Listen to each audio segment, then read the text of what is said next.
السلام علیکم ورحمۃ اللہ وبرکاتہ۔ بسم اللہ الرحمن الرحیم۔ ناظرین، آج ہم آپ کی خدمت میں پیش کریں تطریف الاستقدوس۔ ناظرین، یہ دماغ کے فضلات کو خارج کرتا ہے اور دماغ کا تنقیہ کرتا ہے۔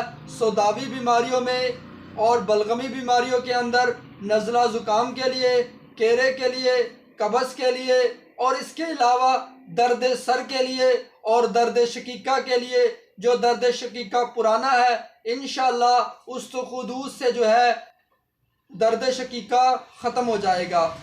مسلسل استعمال کیا جائے تو ناظرین یہ بالوں کی سیاہی کو قائم رکھتا ہے۔ ناظرین، نسخہ آپ ملاحظہ کیجئے: پوستہ لیلا زرد، پوستہ لیلا کابلی، پوستہ لیلا سیاہ، پوست بلیلا، آملہ مکشر، برگ سنا مکی، تربت سفید، بسفائج، استقدوس اور مستق رومی، ایفتیمون، کشمش، مویز منقع۔ ہر ایک 2 تولہ لیں، گرائنڈ کریں، روغن بادام 1 شٹانگ کے اندر اس کو چرب کریں، اس کے بعد 3 گنا شہد ڈال کر مجون تیار کریں۔